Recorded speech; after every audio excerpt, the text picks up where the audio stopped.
C'était pas une réunion qu'on avait nous, c'était une réunion de la direction à l'ensemble des cadres de l'usine. Et le retour qu'on a de cette réunion, c'est que si d'ici septembre, on ne réduisait pas de 50 € le coût d'une tonne produite sur le site de Fos, on nous arrêtait un HF pour une période de 12 à 15 mois.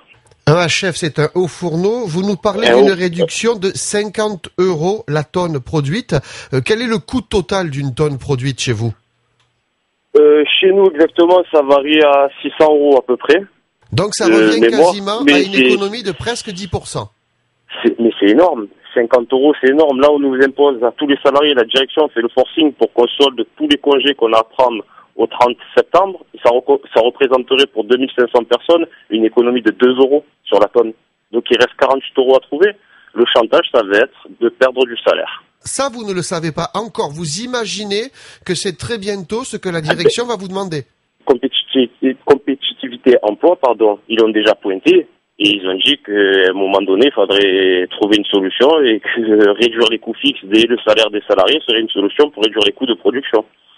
Donc je retiens en tout cas qu'aujourd'hui, vous n'avez pas, vous, les représentants du personnel d'information officielle, mais une vraie grosse inquiétude. Ah ben bien sûr, une grosse inquiétude, surtout que dans la situation actuelle où se trouve le site de Fos, où on est dans l'incapacité de produire, on a des pannes à répétition, le personnel est démobilisé et écœuré par la politique d'ArcelorMittal, c'est la mort du site. À moyen terme, c'est la mort du site. Il faut savoir que le site de Fos, avec un haut fourneau, on produit à perte, il est déficitaire. Connaissant M. Mittal, un site comme ça dure pas longtemps. Il faut que les salariés en aient conscience et tous les gens qui habitent dans la région aient conscience. On est le plus gros donneur d'ordre, demain on peut disparaître. Et alors, qu'est-ce qu'il faut faire alors ? Il faut se rassembler, il faut se mobiliser, c'est notre usine, on y travaille tous les jours. Oui, M. Mittal, c'est le patron, c'est lui qui a les sous, mais qui c'est qui travaille dans cette usine? Les installations, elles sont ici. On a un nouveau gouvernement, il faut redresser l'industrie française, et ça passe par des sites comme Fos. Le site de Fos a 40 ans. Il a le même âge que celui de Dunkerque. Seulement, il y a eu des choix stratégiques faits par des directions Dunkerque aujourd'hui est rentable, il produit au-dessus de ses capacités. À Fos, on n'arrive pas à produire plus de 3 millions de tonnes, alors que l'usine a des capacités pour 5,5 millions de tonnes. Plus on produit, plus on sera rentable à Fos. Et pourquoi on ne produit pas plus alors à Fos? Parce que pendant la crise, on a les chefs, la direction a annoncé clairement qu'ils feraient des économies sur la fiabilité. Et aujourd'hui, il n'y a pas une semaine sur le site de Fos où on n'a pas des incidents sur des installations. On a un Trabant aujourd'hui, pour tous les gens, c'est ce qui produit les produits finis de l'usine de Fos.